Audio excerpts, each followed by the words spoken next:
I think I opened up the request for Nimble. Hello. Hello, hello. How's Hi. it going? I'm good. How are you? Good, good. It's good to Nice, see nice. you. Yeah, good to see you. Yeah, I just wanted to get started early, make sure everything's working, no Yeah, for technical sure. difficulties. So, um, Jazz will hop on a little bit later, Yeah. but I just wanted to get started. Let's see. Hello, everyone. Please, guys, if you have any questions, uh, feel free to drop them in the comment box. Um,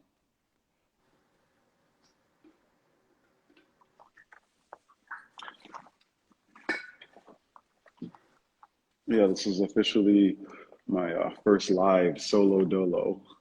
Yeah, same, same. I was Hmm. like, for a second, I thought we were doing a Zoom, so I was like, oh, do I send my Zoom link or does he send his? So, Yeah, hence, first timer here. right, exactly, exactly. Yep. So yeah, how's everything going? How's everything going with work and um, quarantine? Good. January is always really busy, or Oh, December, really?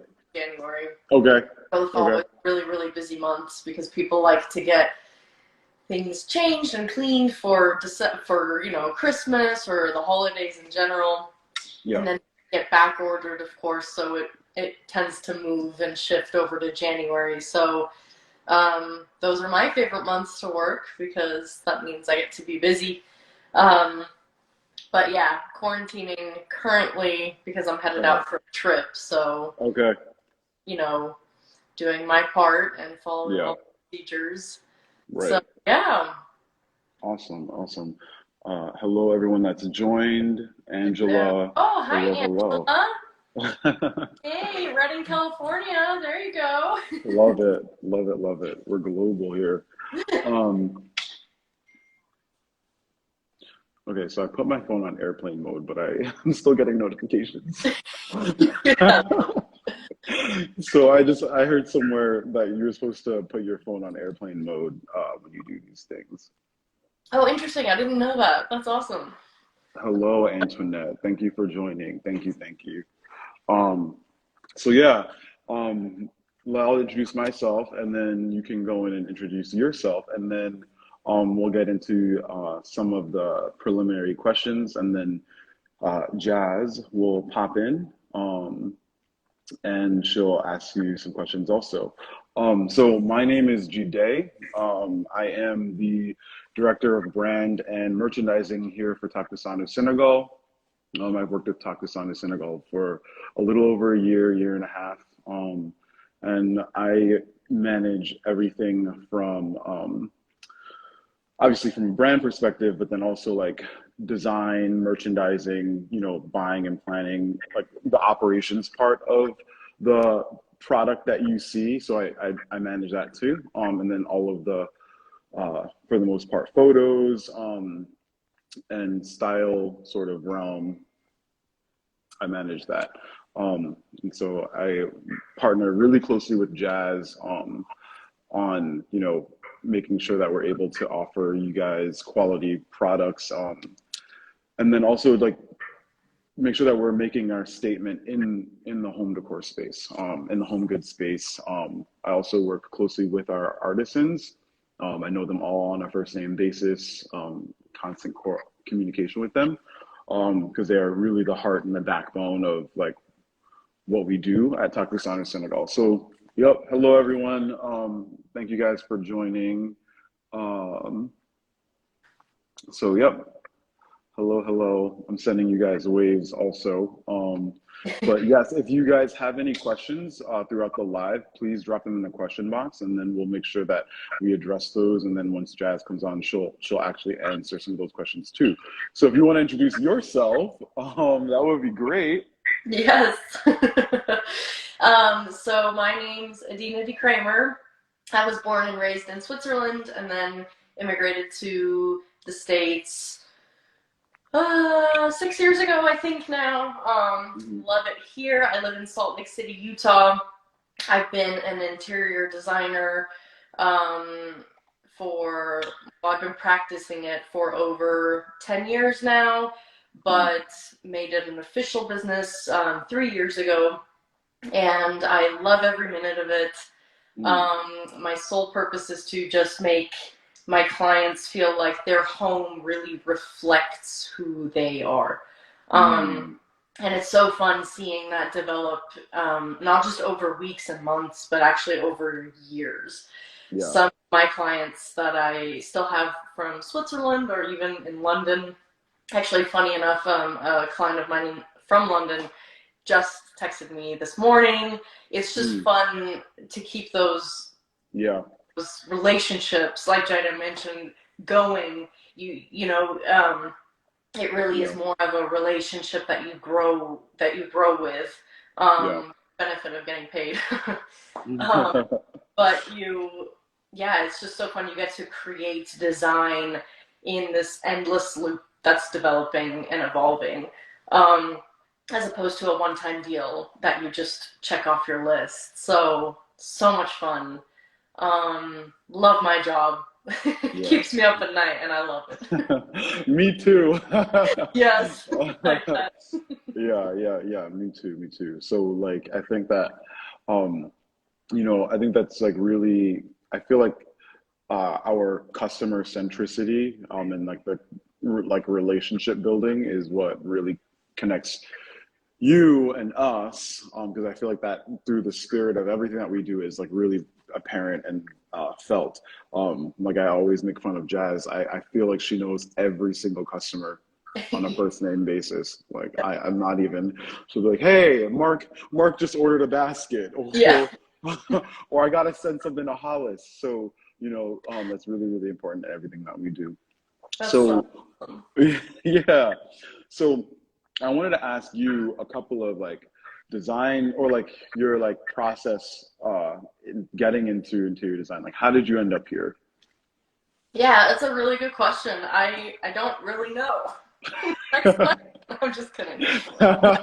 Um, so my parents have actually been involved in real estate since I Okay. was a small child. Very different types of real estate. So in hospitality as well as just residential.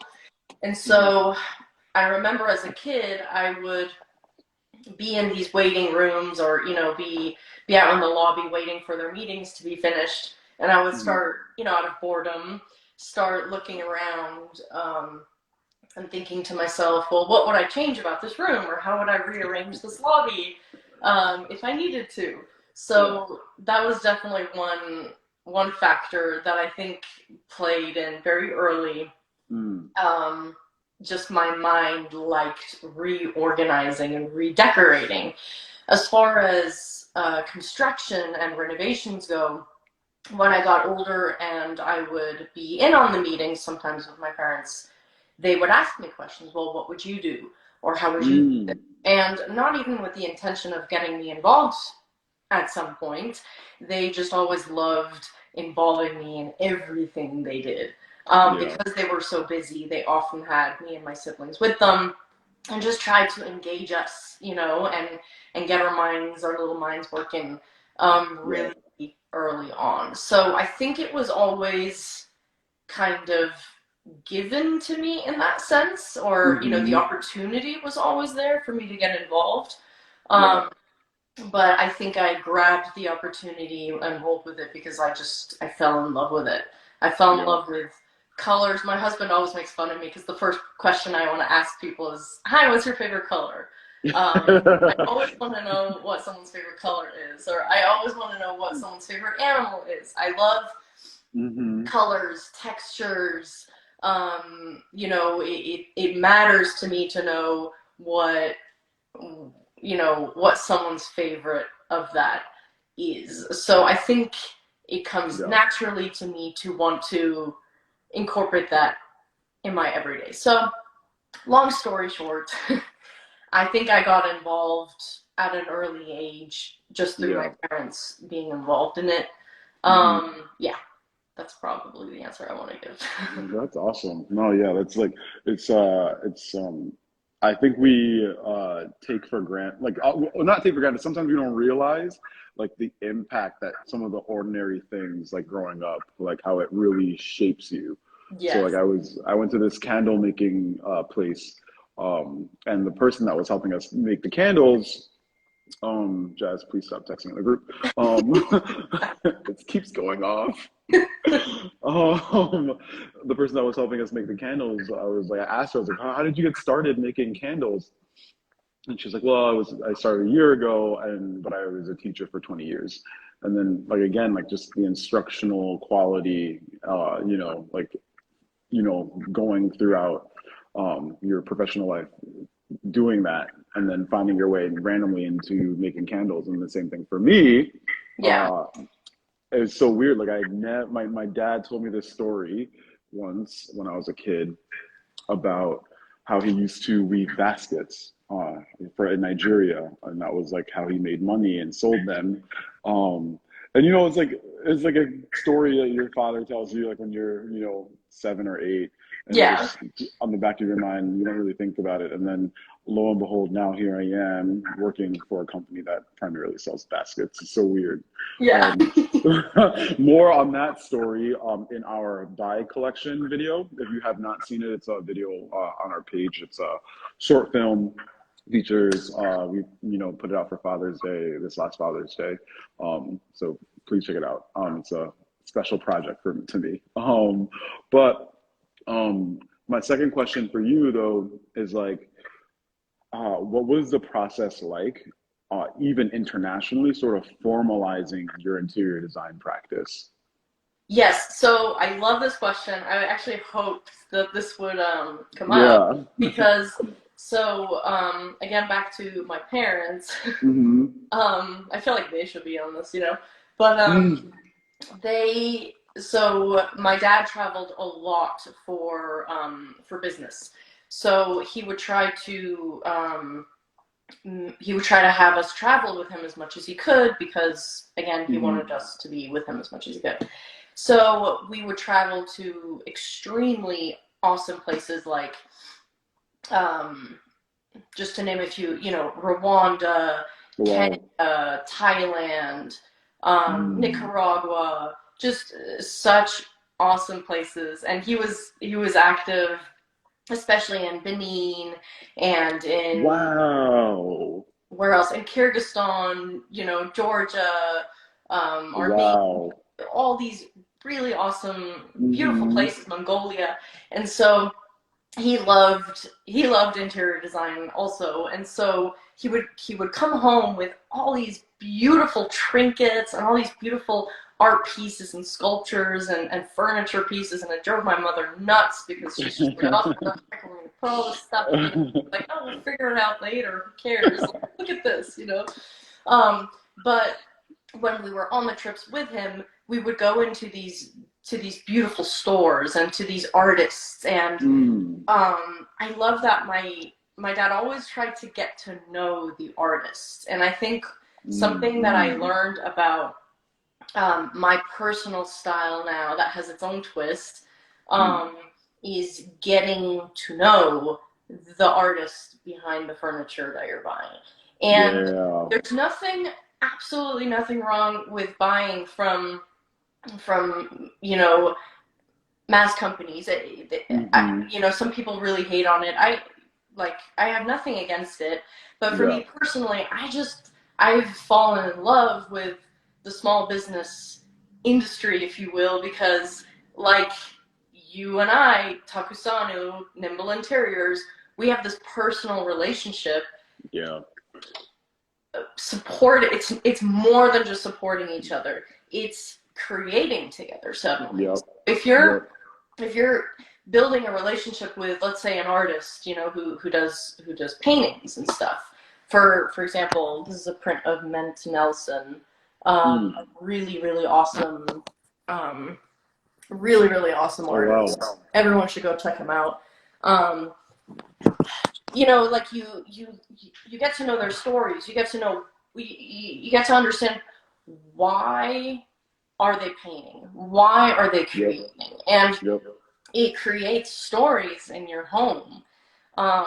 and those stories live on in your home because every time you look at it, you're subconsciously reminded of that one conversation you had with them, or that one story that they told you, or that one story you read, even if you have Yep. never had the privilege of meeting them in person. You know, I Mm-hmm. have this one beautiful painting hanging in my home of a Cuban artist. You know, it was my dad's favorite painting in the world. He Is it he the told one me in the the story. stairs on Yes, your? yes, yes. It's Yeah, actually on my Instagram page. I I think I love it. posted it a few posts ago. It's so Oh, good. he told me the story every single time, every single time.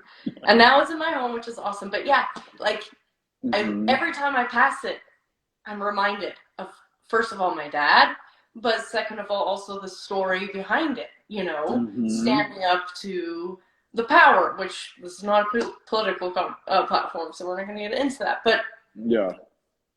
it's powerful then Hmm. when your home is filled with all these beautiful, like, furniture pieces and Yep. art pieces that really share a story.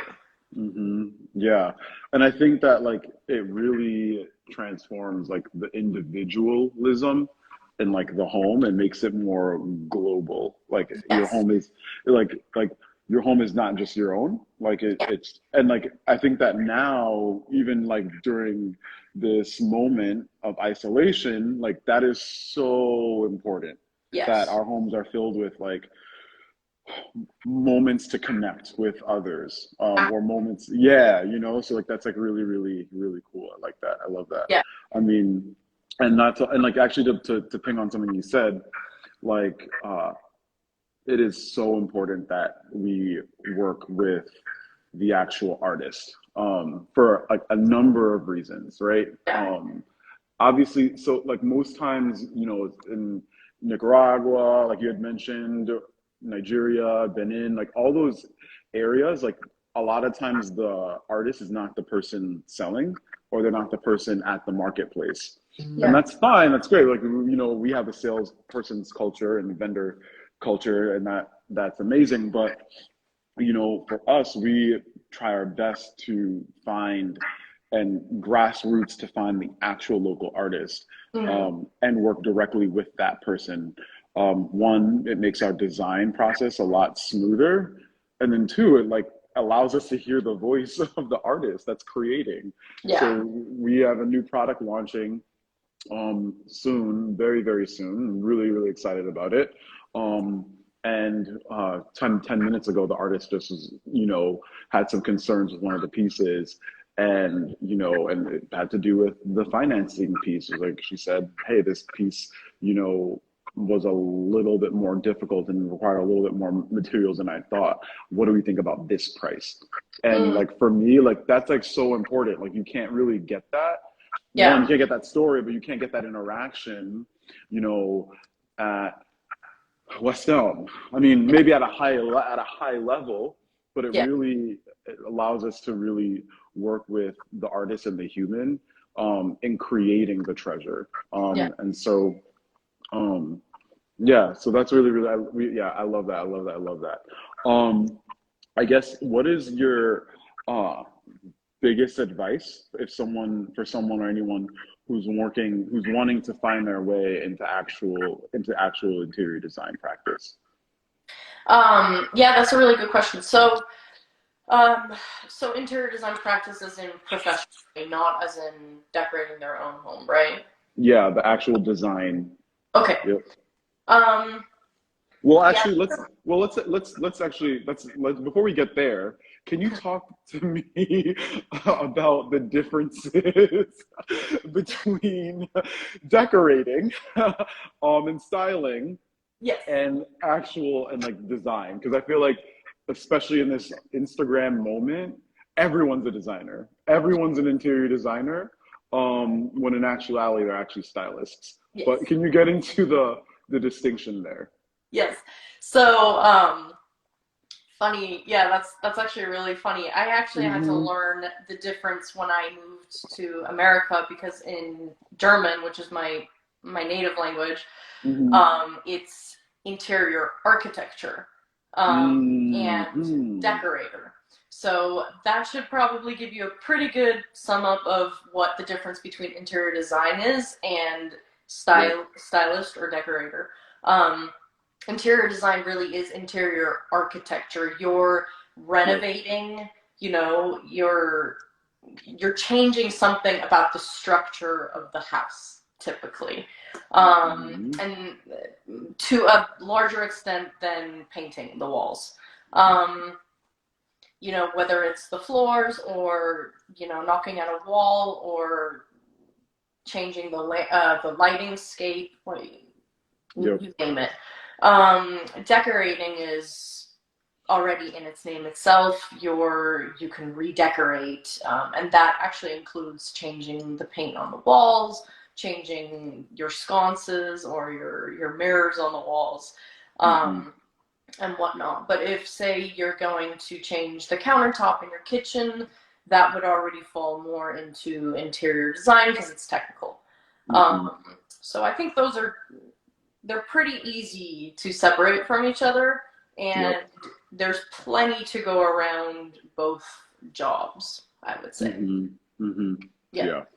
With interior design, you're working more closely with construction general contractors and construction companies. Um, I love construction guys. Like we have a blast together. Um, Yeah. they really are the ones who make it happen. Hmm. You know? I just think I don't. Let's pause. I don't think contractors and construction associates get enough credit for the Yes. level of imagination, the level of like outer worldly, just being able like you have an idea, you pitch it, and they're like, "Well, what do you think about this?" Like, you know what I'm Yeah. saying? Like they just, Totally. yeah, just the level of imagination is just Totally. out, Or out. this is Yep. not going to work, but we found a better solution, for Yep. example. Always Yeah. get that, you know? Hmm. Yep. Oh, Yep. no, they're amazing. I always make it my biggest goal if I can't choose the general contractor myself. If the client says we want to go with this company, Hmm. um, I always make it my first mission to make them my best friend. Because if I have a good relationship with them and if there's clear communication, it's going to be a really fun project. Whereas if Yeah. I try to manhandle, um, you know, them, it's going to be really gossipy, toxic, and negative Yep. Yep. impact. Yeah. Yeah. Like I think there's like yeah, and I like because obviously, well, not obviously, but like during quarantine, like I was really looking into finding my way into design, interior Yeah, design. And like I feel like I got the style part down, but I really wanted to learn more of like the architectural and the structural element. Um, and as I was doing my research, I had realized I was like, oh wait, like the design piece is like also like a leadership like group organizational role, like like collaborating sort of. So I like that part about it too, and I think that we see the face of the designer, but we don't realize that they have a 20 person or they have 20 individual people that they work with, and they're collaborating, sort of like gelling together. So like there's like yeah, a high soft skill of leadership and organizational execution that like is really, really important for the design piece, which is different from the style piece. The style yeah, piece is usually individual. I'm going to paint, or I'm yeah, going to hang this up. Um, I'm going to pick, the furniture. yeah. Um, so very, very cool. Love it, love it. What were we talking? We were talking about the difference between interior design and Yeah, decorating yeah. But styling. before, but yeah, I know that was original. But there was a question before that. Oh, yes. Your original question, Jason, was what my advice to someone who wants to get into interior Yes. design. Yes, yes. So now we know what interior design is. How do you get in? How do you do it? How do you do it? Um, you wake up every morning. No. So, that's a really good question. I think to start out, Mhm. um, it's not about to start out. Big statement there. To start out, it's not about you. It's about the client. Mhm. The more clientele you have, the more of a brand you're developing, it actually does become about your brand and your design, because then people are hiring you for your portfolio. Yeah. The best advice I ever got was just do a couple of jobs pro bono. Ask a friend, hey, can I restyle your house? I'll do my part for free, but you obviously, you know, pay for the new furniture or for the renovation or whatever.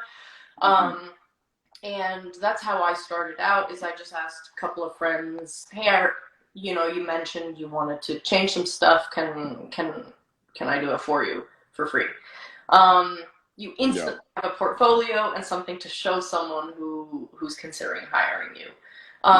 Research. If you don't have a degree, which I don't, do research all the time. I have this book here, always on my desk, and I reread it all the time. It's called Tada. It's Tada Ando. He's my favorite architect, besides Le Corbusier.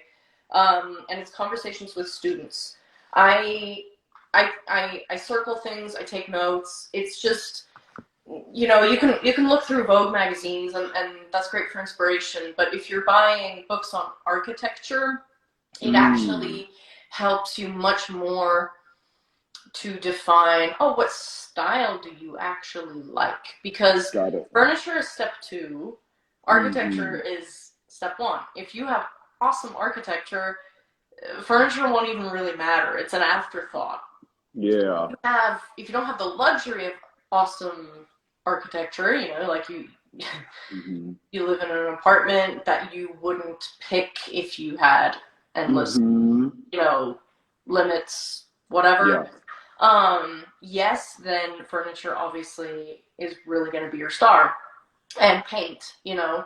But yeah, so doing research on light, on different light, artificial light, natural light, doing research on shapes, what kind of textures are out there, how can I mix and mingle velvets along with wool, different patterns, you know. If you do that research on your own, you'll also develop your own style. Like, I keep on choosing herringbone, I keep on choosing chevron, I keep on choosing abstract, you know. Art, or in general, what inspires you, you know. Figuring out what inspires you will really help you when you get into a creative rut, you know. When I'm like, I don't feel like working today. As simple as I don't feel like working today, I look at pictures of nature, or I go on a hike. And I live in Utah, so luckily I have beautiful nature all around me, and I instantly get inspired because there's awesome colors all around me, awesome textures all around me, and I think, that would be great for the XYZ project, or that would be great for the ABC project, you know. But I think doing your own research, and it never ends, you're always a student of design, is very, very important, as well as it's about the client. The house is not for you to promote on your Instagram. It's for your client to live in forever. And you have to keep that in mind. I think that's very, very important. And it gets dishonored quite a bit, unfortunately. Yeah, it's so interesting that you had mentioned, like, the architectural piece, because I think that always gets missed when we have that conversation about design and styling. And actually, the architectural piece for me was the biggest, well, not the biggest, it was one of the inspirations for the new baskets. So that's obviously what we're going to talk about today, but the Winter Reuge collection. Like, there's so many different things that inspire this collection. The list is endless. We have guides that sort of walk through like where our design process was, but one of the really important inspos architecturally was West African primitive homes. And so typically we think about modern structures as this way, right? We, in our baskets, a lot of our baskets are really stoic and tall. I'm thinking about our Taranga basket, our Jumi basket, our Wando basket. They're very they're taller baskets. These ones, the Winter Reuge baskets they're big and they're spacious, but they're more rhizomatic. They're more, across than upright. And so, and just if you look at like a classic Senegalese home, you'll see that. And so I wanted to ask you your impression of the baskets, and what was that process like working with them? Yes. So yeah, so they sent me some baskets, and I loved styling them in some of my clients' houses. The first impression, I guess, yeah, first impression was, oh my gosh, I've never felt a basket like this before. Mm, I don't think the first thought was I've never seen one. It was I've never felt one like this before. The first thing I thought was yeah, the texture is so rich. It's so yeah. luxurious. It's so complicated, but so Hmm. simple. Yeah, yeah, Just to be yeah. poetic. But I love how yes, they're ribbed leather. It's Hmm. so interesting to have because you can have ribbed couches and accent chairs and whatnot, but Hmm. to make it a basket is quite complex. I kept on trying to figure out how they made it.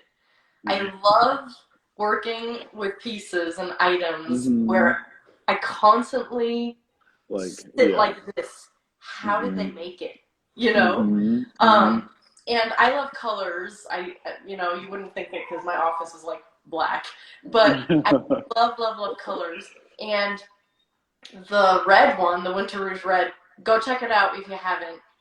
Oh my gosh, Hmm. when I took pictures of it, it pops. It just, It's yeah. insane. Like, I keep on going back to my phone because I saved on my phone to look at them, and I send it to my friends, like, look at these Hmm. baskets. And they're all like, holy cow, they're just so, like, intense. They just Yeah. in your face. Yeah, and the funny thing too is like, uh, Jazz will tell you I am like not Mr. Color. Like when it comes to our products, like I'm always like, nope, too much color, nope, nope. But the red was my idea, No and I way, was I like, didn't know that. yeah, yeah, the red, yeah, like the red was. I mean, obviously for holidays, like you got to do red. But I mean, I had I could do red or green. Yeah, Of course, I was gonna do black. And I was a little scared, but we have our Taranga basket with in red, and yeah, that's actually probably like one of my favorite color pieces that we carry. And seeing the red and the Taranga was like, okay, this can work. yeah, This can work. But what I really like about that red basket is that even though it's just like this sharp, deep red, it's like it's okay. Like yeah, it's okay. It doesn't. I don't know. I think it has to do with the simplicity of the design that yeah, makes it work. Because you could do red and go and it's just all bad. But I think the simplicity of the design helps it, makes it feel more okay in your space. So yeah, yeah. And then obviously we have the black and then we have the white. Um, Personally, my favorite is the white.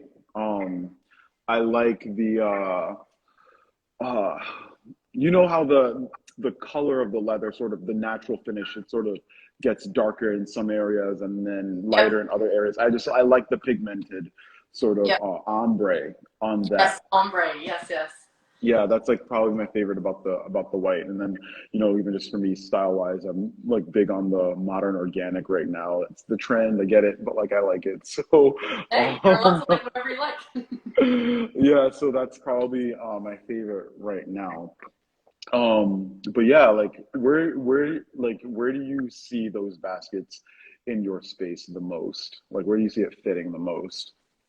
Yeah, it's actually interesting because of the size of them, they're so incredibly versatile. I mean, um, just in Yeah. my office. I have rolls of, those rolls of blueprints. Right. So they're really fun to roll up. Actually, I think you. Oh no, that was a different project. I'm sorry, I'm getting them all mixed up. But there's, you can roll them all up in and put them all in, and it just looks so cool. And I love Yeah. that there's two, so you can put some Hmm. in the smaller one, some in the bigger one for a little bit of a different for a little different depth and playfulness. Yeah. But also I can see them for laundry. I have but I think they're too nice for laundry. I personally Yeah. It wouldn't use looks. them for laundry. I feel that's almost a little bit offensive to them. Um, I Fair. No, so I'm yes. like, I hate that I said that instantly. But I have a dog, and he's like my world. So I do have a lot of toys for him because he's a Mhm. puppy, and so I need something pretty for them to be in in my living room. I can't just have them in some shabby little weird thing or just laying around the whole house. So I do like the idea of the black one or the red one, the small one.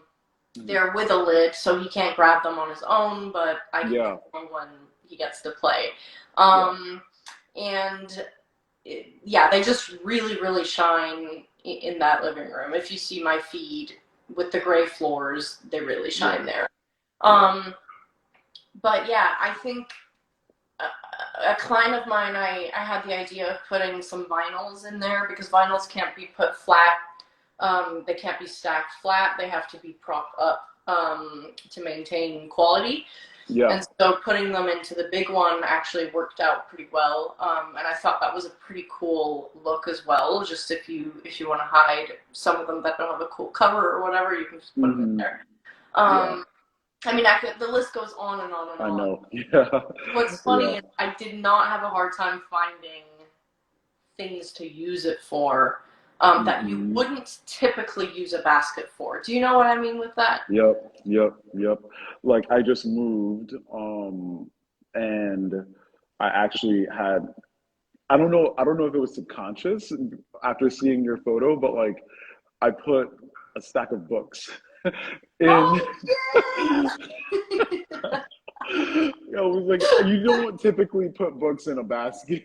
Yeah, It's not yeah, usual, but I was like, it works. Okay, we're gonna. So that was like really, really, really different. But yeah, yeah. like I mean, yeah, I am. I must say, and we're in a couple of articles on this. I must say, I have used some of my baskets for laundry. It's fine. It's fine. You gotta do what you got. Sometimes you gotta do what you gotta do. Hey, yep. But I mean the level, the amount of storage. But I'm just so excited. I'm so excited to get my own, like to physically have it in my space. There's gonna be a lot more promotional um stuff coming hopefully soon for the month of February to show, different ways to either gift or promote the products. So we're really, really excited about that. Um, I guess the next sort of like question, like what was your, in actually styling it, what was like your process like? How did you figure out, like, how did you, especially for the red, right? Like, how did you figure out, okay, the red's gonna work in this space, the black's gonna Yeah, work in this space, the white's gonna, like, what are some of your rules, I guess, yeah. or guiding principles to, figure out like how to make the products work in what space? So I use the same process as I do with projects that I start from scratch. I pour myself a cup of tea. I am a mega Love it. tea drinker, um, loose leaf connoisseur, I would say. Um, but no, for real, I pour myself a cup of tea. I Mhm. sit at my dining table.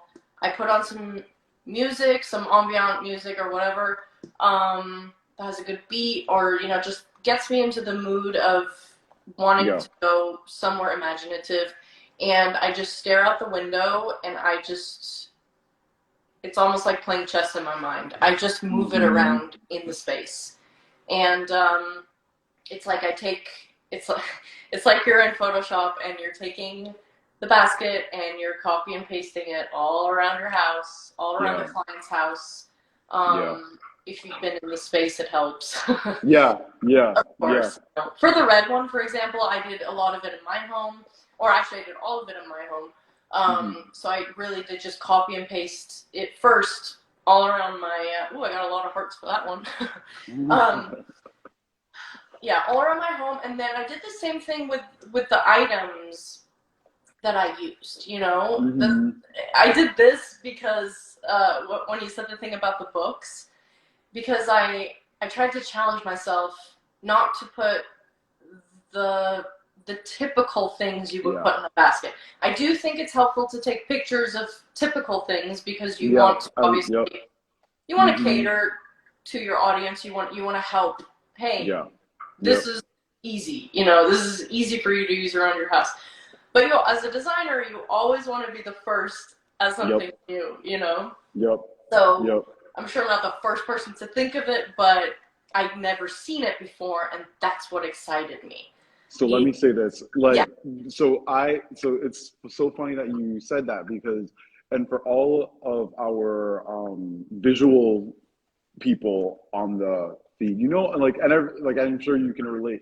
Like when you're designing or styling a shelf, and obviously you're a reader, I'm a reader. We have books that we actually read, but some of them are not that pretty. Like, so not every book makes it to the shelfie. Like, not every book makes it, and so where do you do Yep. with the, differently, with the books that just didn't quite make the cut? You put them in the basket. And Yep. so the reason, like one of like the, I guess like what we had envisioned when we put out this collection was one that we wanted it to be ready for Christmas. And once we realized that it wouldn't be ready for Christmas, we made the decision to continue with the production and just put it out regardless. Mm-hmm. And that's like really important too, because like when you're working with a team of artisans, we're at their pace. Mm. I can't just say, okay, this needs to be ready for ship, by the end of October. Like, we're working, we're working at the pace of harvests Yep. and like supply availability and market competition. For example, like the grass that we use for the baskets are not just used for baskets, they're used to actually feed livestock. And Yep. so like we have certain periods in the year where we can actually purchase grass and make the products. And so, Wild. even if we started the planning of it a year ago, Mm-hmm. if we're off the harvest calendar, then it's Yep. going to mess with the production. And like that's just the world. That's just like literally nature. And that's Yeah. literally just human, you know, this is really a human Yeah. element. Yeah, this is really like, and that's like we need to be okay with that. And so, but I say all this to say like, the original purpose of the baskets was personally, I don't like wrapping paper. And I love gifts, but like I mean, I just don't want 30 million different kinds of prints in my living room when Yes. I get wrapped. So I know it's like it's petty, but the baskets were designed as a storage solution for Mm. Christmas time. Mm. And so Christmas time, our clients, the customers have guests over, we're sharing our space. And some people would prefer to have really clean, refined space. So your gifts were supposed to go in those baskets while still maintaining that sort of box shape. So that was the part of the inspiration for the box shape, why we wanted to do a box shape, but we also wanted to create like style solutions for people's homes. So when you had the books in the basket, it's like those are the kinds of things that we wanted, the baskets to be used for. I love So it. yeah, and someone actually in the comments, so they wanted to see the vinyl, but yes, like that's the other thing, like it fits. It's wide enough to fit actual vinyl the vertical way, which is how it needs to be stored, and then you can lid it. So I love that. Yeah. I Yeah. Go really, ahead. from the start, I loved the idea of them replacing wrapping paper because I also don't love wrapping paper Mhm. Not just because the obvious, it's not very sustainable. It Yep. really, gosh, like if you think of what I throw away on wrapping paper, that's not a lot, but your trash can still gets full after Christmas. And then think of the whole world, Yeah. our world. It's actually Yeah. more fun if oh, I just got a good idea. You can start a tradition with your family with these baskets. Yeah. You know, like little Jim Hmm. gets the small red basket, and Tom gets the big black basket, and like Yeah. start these. Hmm. I use random names, but like you start these fun family traditions where Yep. and I mean, I like wrapping because I like things to look pretty, but Right. I Right. Right. actually like wrapping Yeah. gifts. Yeah. Like I know my Right. husband doesn't like wrapping gifts. I mean, who even Right. has time for this Right. anymore? Or the space. Like Yeah, you gotta really. It's a whole exactly. operation. It's a whole operation. It's a whole offer. Exactly. We need real elves. We need real. Yeah. But Exactly. for real, it's actually it's such a great idea to start this fun tradition with your friends, with your family, and throughout the Yeah. year. Then you get to use it for all your other things. Exactly. Exactly. Exactly. Like it's so funny because I was like thinking, I was like, what am I gonna do? What are we gonna do next holiday season? And I was like, I kind of want to do the same. I want to do the Yes, same thing. I want to do it yeah, again. Um, totally. but but yeah, that was like really, really big inspiration. So it was really exciting to see that. So the other piece about this collection that we really wanted to focus on was cultural sharing and cultural connectivity, like outside of space and time. And so, like the visuals for the collection was like really, really intentional. We wanted to sort of play in Europe and to create the visuals. So everything for the most part was shot in Germany. Um, and Germany, like obviously a ton of French influences in there. But I just wanted to get your impression on like, you know, when you saw the baskets, when you saw the visuals, what was the thought there? Yeah, just the thought aesthetically. Yeah, yeah, just in general, just the story or the like the connection of the baskets and the visuals, like Yes. So like I mentioned earlier, I grew up a lot traveling through different countries in mm, Africa. So baskets, the round, the tall, all of these baskets are very nostalgic to me. yep, So I love them. I grew up with them in my home. I grew up mm, gifting them to friends at school, yada yada yada. Um, so seeing these baskets felt like a merge yeah, between like the Western style, I would say, European American style, what's coming up now, what people are creating currently, yeah, and the traditions and traditional baskets of the various countries in Africa. And yeah, I love that merge, actually. It's so international, mm-hmm, and yep, it actually just hits me now. It kind of feels like a good representation of me, even. Like it really does yeah, to me. yeah, It is mm-hmm, how I feel I grew up. I yep, grew up everywhere. yeah. I'm classic third culture kid. But Mm-hmm. Yep. Same. yeah. Yep. Yep. So, yeah, I think it's a beautiful representation of the merge between these two quite contrasting styles, actually, Yep. um, to make something look really, really, what's the word I'm looking for? Just very, just very here, just very Yeah. present.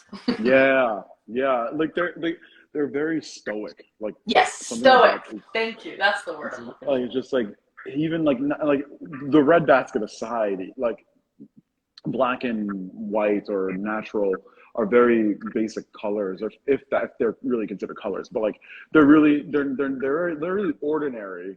Yeah. But there's nothing ordinary about the structure that, you know, sits in your home when you have those baskets there. So it's Yeah. really, really, you know, and it's really good that you felt that, because like, you know, obviously also me being a third culture, like really trying to um understand like how do I merge all of these cultural influences that are like really relevant, Europe, Africa, America, like all music, right? How do we really merge all of that? Yeah. And then the other piece of it too is like probably the piece that I like the most is just the idea that like our weavers in Senegal still were the ones that made it. So Yes. we had the design, we designed it, we talked about it, and we drew it up, and we, you know, tried to explain. And we're as we speak, the chats are going off right now about some of the design dilemmas that we're still having, that we're Yeah. sort of working through. Like, you know, like the inside flap, like the inside lid, it's fixed. We're working, it's fixed. So so we just got photos of that. Like it's, you know, but again, and Jazz said it really our last live best when they finished making it and they took a step back, the weavers took a step back and they were like, wow, there was a sense of pride, you That's so know. that's so cool. Yeah, because and the funny thing about it is that they didn't want to make these baskets. Like they weren't thrilled about it. They weren't thrilled about it because of the level of dexterity that's required to create those edges. Like those edges. So like Yeah. just think about like the circular baskets, right? It's a continual process, right? Right. So for the squared baskets though, the weaver literally has to stop every row to create that bend and Oh, line it up. You know what I'm saying? So it's literally the difference between a continuous sort of stream of consciousness yeah. and then really trying to like having to make every edge you have to stop and break. There's this video that probably one of my favorite videos when I was in Senegal. This weaver, it's shot from the back of. I shot it from behind her, and she's weaving, and you could see the silhouette of the basket and the grass or whatever. But my favorite part of the video is that you can tell she's not looking down. Like it's Cool. almost like it's yes, you can tell like because she has a head tie on, and so you can tell like she's just looking straight, and then all you see is the movement of the materials, and so I was like, what? Like she's literally in a trance. Like Oh it's my God. very, it's very trance like, but for the weavers though, like that's literally they're on autopilot. They've done this for years. Yeah. It's a part of, you know, it's their craft. For anyone who's Yeah. creative and has a craft, obviously there's technique to it, but there's an element of sort of trance and naturalism. This collection sort of troubles that, Mm-hmm. and it really pushed them to, you know, re-envision their work in a different way, and that was really challenging. And so we got a lot of back and forth still to this day on like the design and like getting it right. And once it's finally right, they took a step back and they're like, "Wow, we're really proud of this." And That's so so cool. yeah, like I wish, like I mean, this is like something that we're working on like over time, like for you guys to really be able to feel the same level of connection Yeah. to our artists that we do in every product. Like that's been my passion project for the last year, is Mm-hmm. trying to translate that, you know, just like what you had said, like to Yeah. know the maker. Yeah. Um, and so working on that, but I'm really excited. And thank you so much for you know, your efforts and your execution on these photos and the styling. They're really, really great. Yeah. Um, let's see here. Is there any questions? You guys have been awfully quiet. Um, any questions?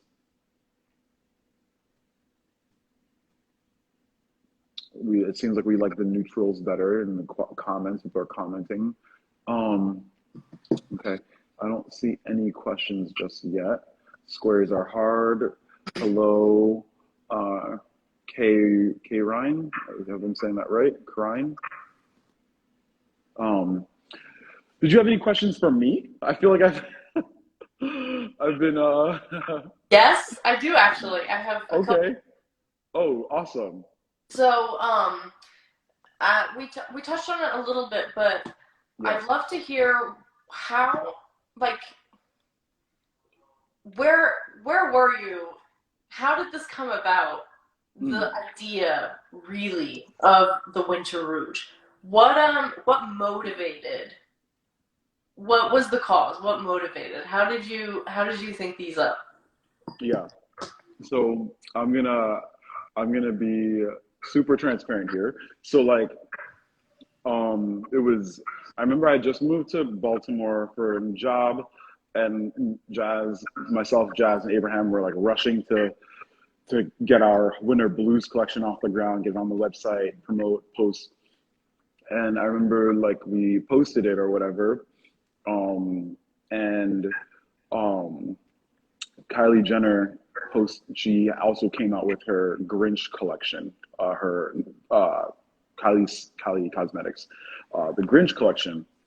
And I don't wear makeup. I don't care for it. I don't really follow makeup trends, right? But like I think the beauty industry is like really groundbreaking.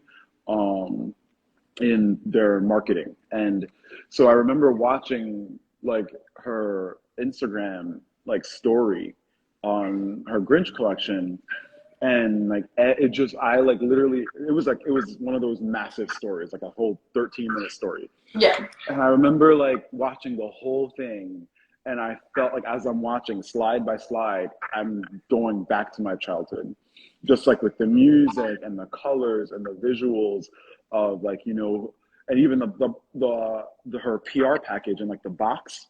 Hmm.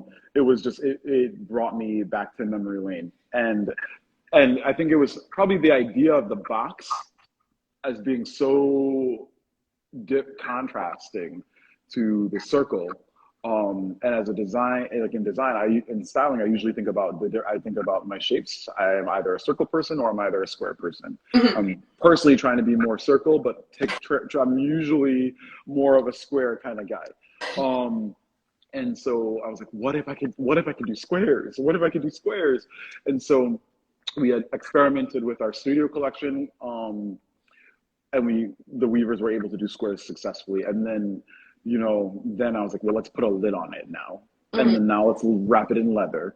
And so it just sort of it was really an evolution of us as a brand. But like um it was that sort of feeling of nostalgia watching Kylie Jenner's like Grinch collection. Hmm. And then I was like, okay, like what do I remember most about the holidays? And that's where the music box came through. And I was like, what if I can make a music box? Like, how would I do that? We Hmm. don't, like, how would I create a music box that's like culturally relevant and connected? And then how does it tie in with the holidays? And so, literally, the shape itself, the box. And so, I just thought about a couple of things that are connected to a box, and we ran with it. And then, obviously, um, the music box also told a very relevant story about what it means to have like European products in outside of that context. So I didn't grow up in Europe, right? I didn't like I was born in Brooklyn, raised in Queens, East Coast, moved all over the United States. But it's just so interesting that a product that was, made in Europe sort of impacted me one of my earliest holiday memories was that music box. And so I wanted to find a way to like tell that story about being on a different part of the world, but still sharing that sentiment and that feeling in a way that's like has only positive values. And so, as a brand that is Black owned, on the diaspora, made in Africa, a lot of times, like I feel like um, it's a lot of brands Eurobash, and they try to be so radically different from Europe. We don't want to do this. We're African, and we want to do, and oftentimes, like, that's great. Like, that's important. That's an important part of, like, their brand identity. But, like, there's a piece of cultural sharing that makes us who we are, that makes us African, that makes us European. And I think that for us as a brand, is important. And so, making sure that we were able to figure out a way to do the visuals in Europe, whether, however we found our way, that was also important. And so it was just like literally one connection that I had in Germany, and he ran with it. Ramon Lund, shout outs to you. He was exceptional, made it work. We figured it out. The baskets really, it was all like very to the point. So the baskets finished being made. We shipped them directly to Germany. It was supposed to get to Germany November 3rd, but it ended up getting there November 11th. So I changed my flight to November 11th. The baskets arrived to Germany the day I missed my first flight. The baskets arrived to Germany the day that I got there. My goodness. Then we went to Paris for some inspiration and some fun, and then we came back and we started, putting together the visuals. And I will say, like, it was really, like, I think the biggest takeaway for anyone, in a niche sort of area, like whether it's based off of identity or the environment or social forces, like, we have to, like, take a step back and see more the ways we are the same and more the ways we are connected than not. And, like, for me, it was just like, I'm not a makeup person, but I was really impacted by that collection, right? And so, the simplest things can connect us, whether it's a sound or a visual or even a feeling or a smell, a taste, a touch, all of these elemental properties can really connect us. And that is like that's part of our mission, is like trying to create these trying to share and create these moments of treasure. So that's, like, really what it is. I love that. Yeah. I love that so much. I think that's such a good way to word, like, we need to find what we have and what connects us. Yeah. What doesn't, I remember once a screwdriver inspired me for something.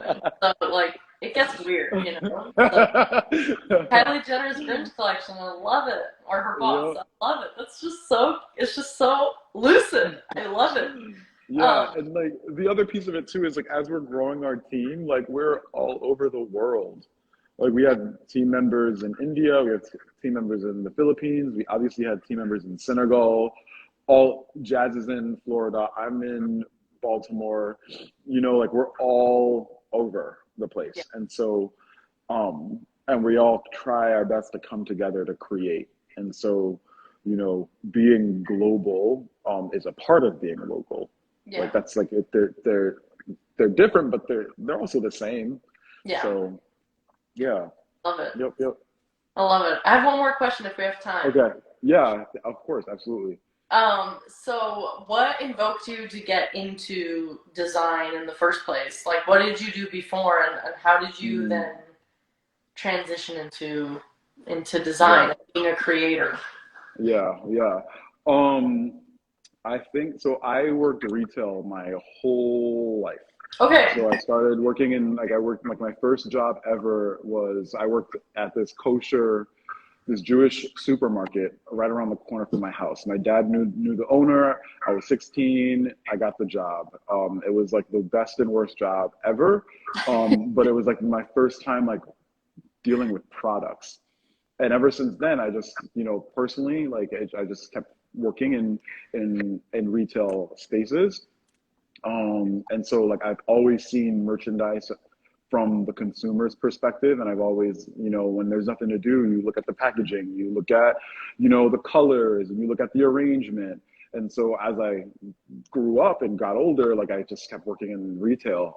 And I would say my first job that like sort of triggered my thought in like styling and merchandising was Urban Outfitters. So I worked for Urban Outfitters for like almost 3 years.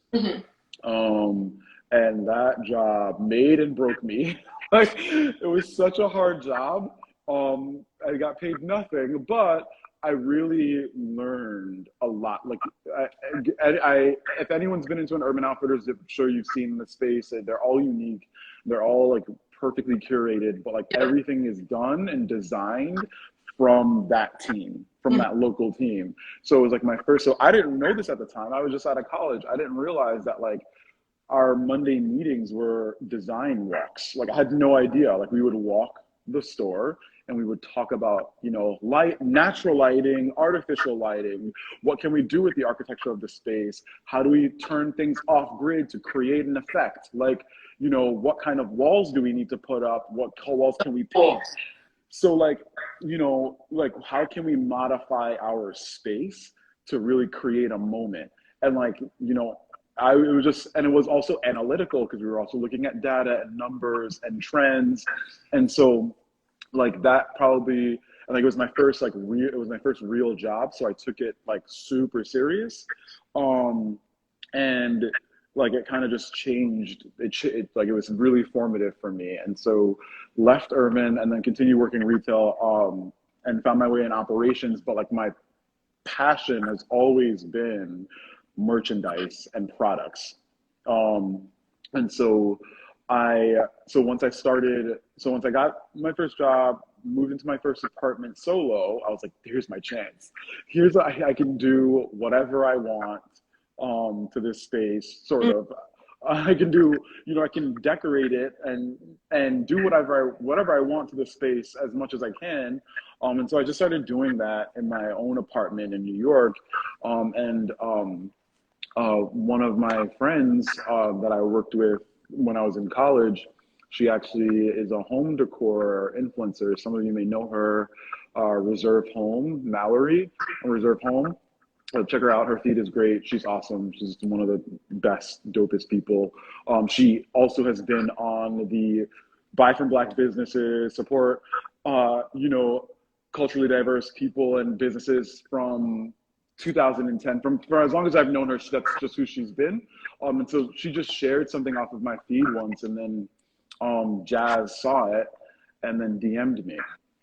And I didn't think much of it. I was like, yeah, okay. And then like a couple weeks later, I met with Jazz I was like somewhere in Harlem, some coffee shop, and we just started the conversation. I looked at the baskets and I was hooked ever since then. Like even like literally it was like an instantaneous, I'm hooked. Like, and I had no, like I had no frame of reference for this kind of work. I just knew I needed to be on this team. This is what I need to do.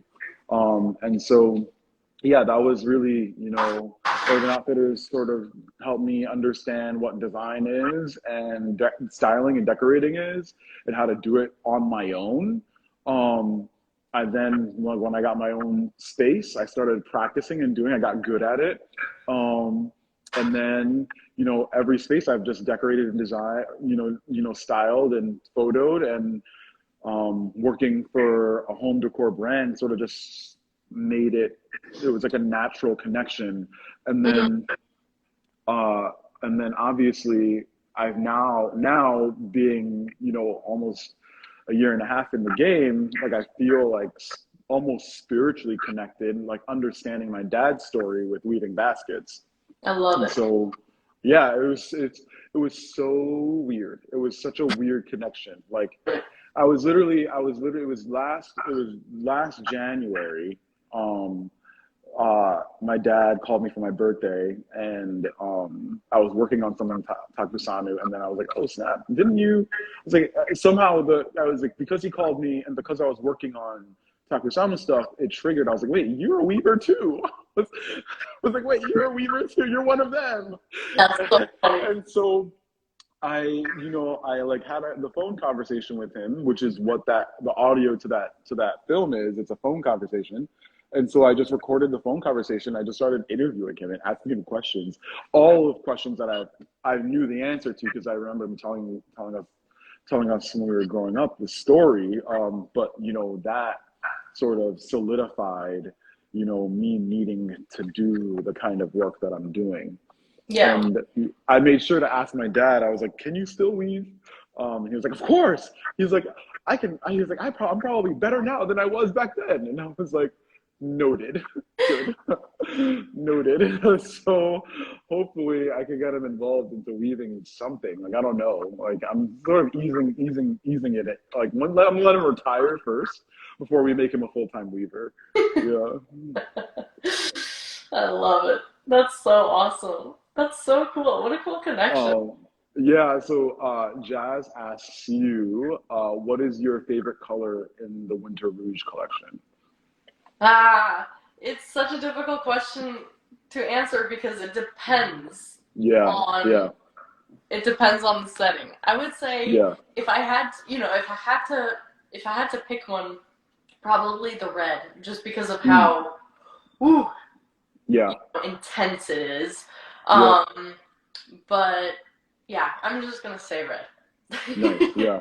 Keep it simple. Mine is black and white. But yes, it depends on the setting, but probably I'm leaning more towards white Mhm. than the black, just because of like my where I'm at currently, like what I like right now. Yes. Um, and then Edith says, Jide, what kind of baskets does your dad weave? My Oh, dad wove baskets um, made out of raffia um, and palm trees. So like, and like, I have to do my homework. Like there are different, I think there are different kinds of raffia, but I remember him mentioning that some of like his uncle taught him because his uncle worked on a farm and that's how he sort of just learned by watching. But like he knows how to weave with the raffia, which is sort of like this sweet like the same grass that we use.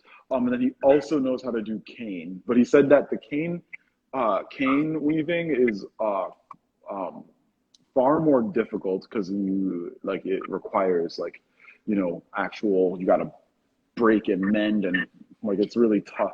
It's not as easy to navigate. But those are the two. So I'm assuming I'm pretty sure it's not coiling. It's not like how our baskets are made, like coiling either plastic or fabric. It's more so like braiding it and yeah, like braiding and connecting braided pieces. But great questions. yeah, that's a good question. Yeah. Does anyone else have any questions?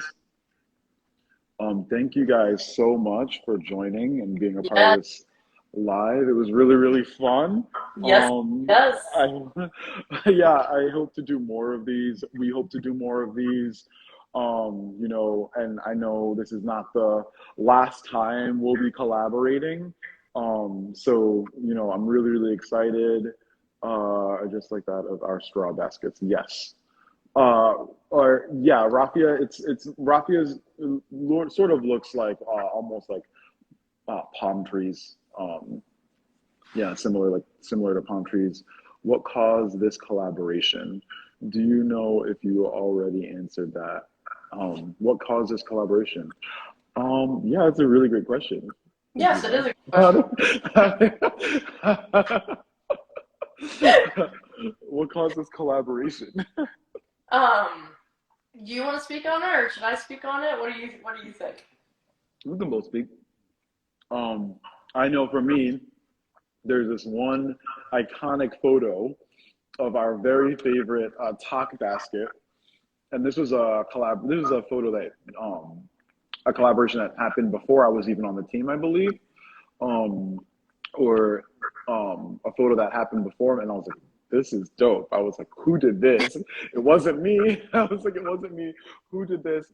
Like, let's see if we can, you know, continue working and you know and like that and then I think Jazz um responded to something you posted and then it was like boom okay and then this is like the most recent thing that like it was like the most underdeveloped thing that allowed us to like sort of have that timeline to make it work And so that's how, yeah, that's how it came about. What's your version of the story? Yeah, I guess. Yeah. What is my version of the story? I guess make a long story short, I Yeah. coming from Europe, Mm, we don't have American history. Not mm, That's not in our textbooks. It's because wow. so much history from Africa, Asia, and Europe that we learn that they felt that South American and North American history don't fit in. Hmm. But all that to say, a couple of years ago, especially with everything that came up and triggered with George Floyd, I obviously was like, whoa, I don't know anything about American history, and if I'm living here, I need to Yeah. um, I need to get informed, and I need to do my research. And thankfully, I do love research, and Hmm. I do love information. So yeah, so I started just reading up and figuring things out, and I wanted to see how I, as a designer, Yeah. can can get involved in the interior design community to really do Yeah. my part. Yeah. Not an activist. I'm Hmm. not, a public figure, but I am an interior designer, and there's a lot of incredible interior designers Yeah. who are black. And I Hmm. think that thankfully a lot of them got a platform through through the unfortunate events that have been going on for Hmm. decades and centuries, Yeah. um, and I think that they deserve to be known and deserve the same chances that white people do.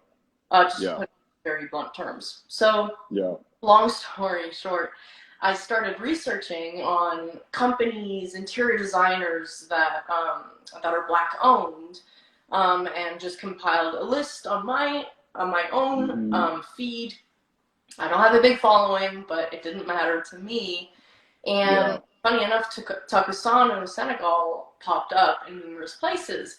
And I instantly got Mm. so excited because, again, like I mentioned, these You baskets saw them. You get knew my them. childhood. Yeah.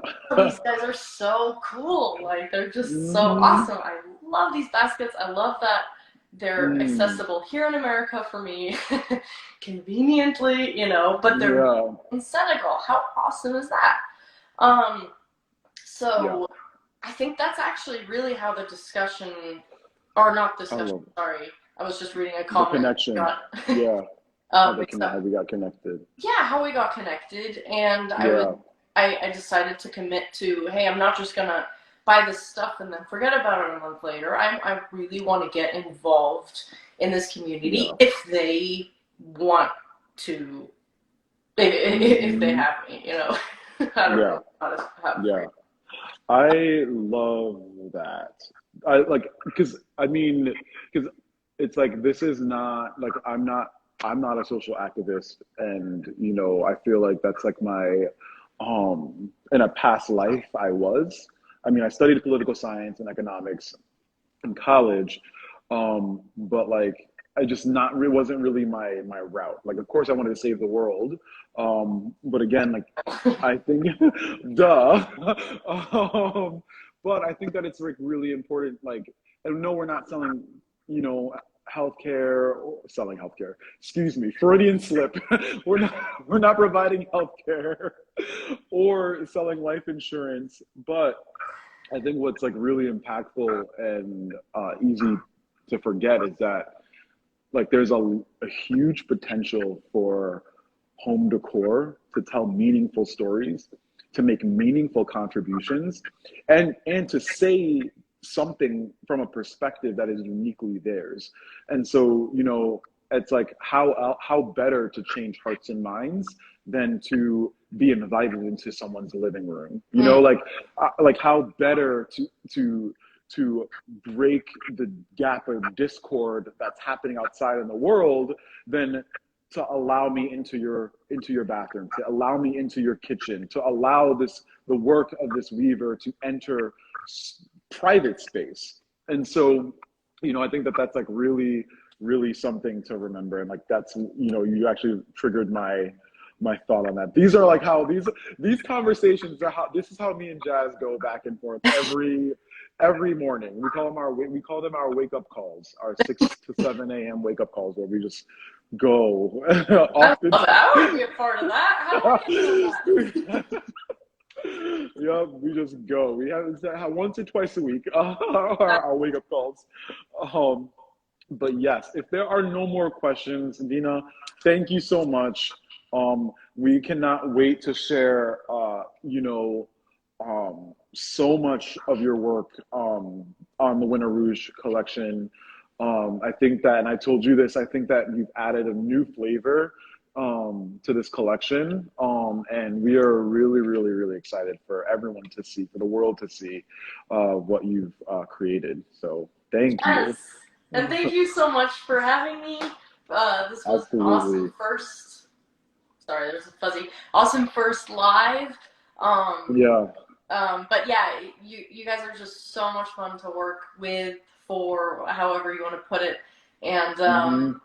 yes, I look forward to posting all of the content that we really did create together on my feed as Yeah. well. So Yep. Yes. yeah. Yes.